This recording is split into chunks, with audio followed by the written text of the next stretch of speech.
Wow, we are already in the 11th month of the year. I hope you are excited about this because I am. I'm looking forward to 2024 because I believe it's going to be a great and an awesome year for us and for businesses. Now, 2024 is fast approaching. What are your plans? Will you wait till the new year before you start planning? You need to start preparing now. So today I'm going to be talking about 2024 financial year preparation. What are you doing as an organization? What are you looking at? Today I'm going to be focusing on key things that you need to start doing before the end of the year. Follow me as I go into this round of presentation. Thank you.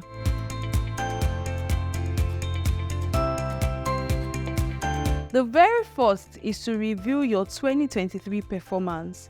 By now, you already have an idea of what you would be ending 2023 with. So the first step is to review your performance. Did you make much sales? What volumes did you do? Do you have a lot of products that got bad in the course of the year? What was the reason? So, you're doing a current state assessment of how your performance was in 2023. Now, this is largely applicable for companies that, have a year end from January to December.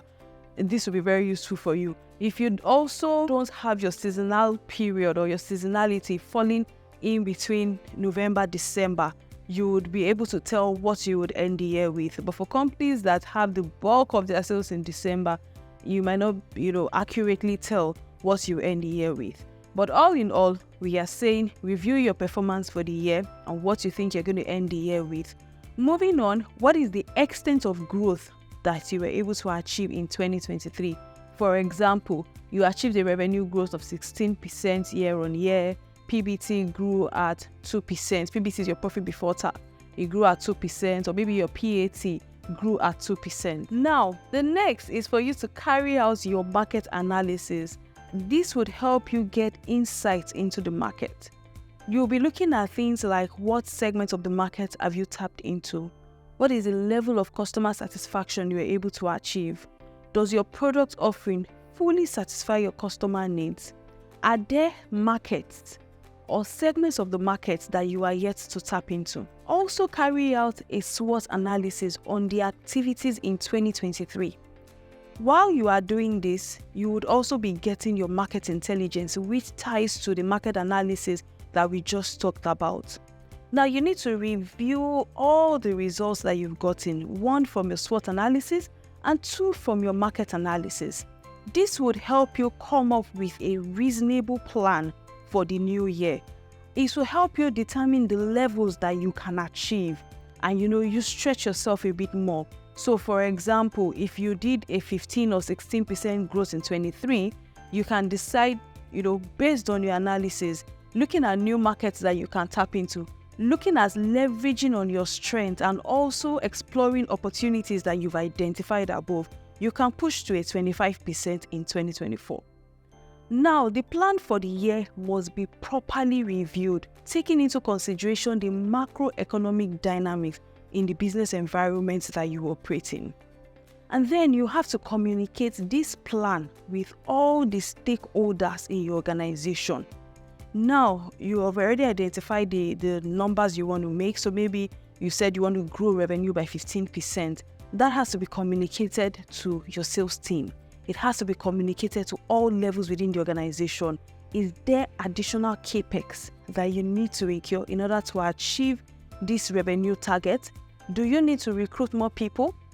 Do you need to incur, other expenses or ancillary expenses that would help you achieve these revenue targets that you have set for your team?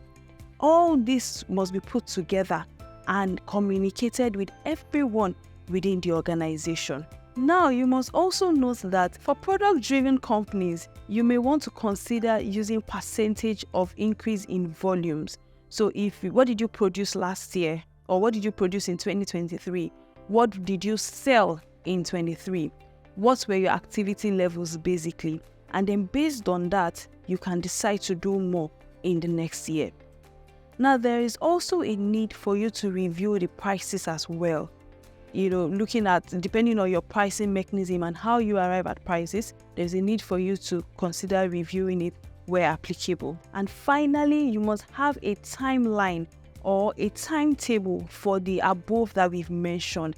It must be properly tracked so that you can meet up with all that is required with respect to implementation and then setting up all the plans ahead of the new year. Thank you so much for your time. I really hope this has been very insightful and valuable to your business. Thank you once again, and do have a great time. Thank you.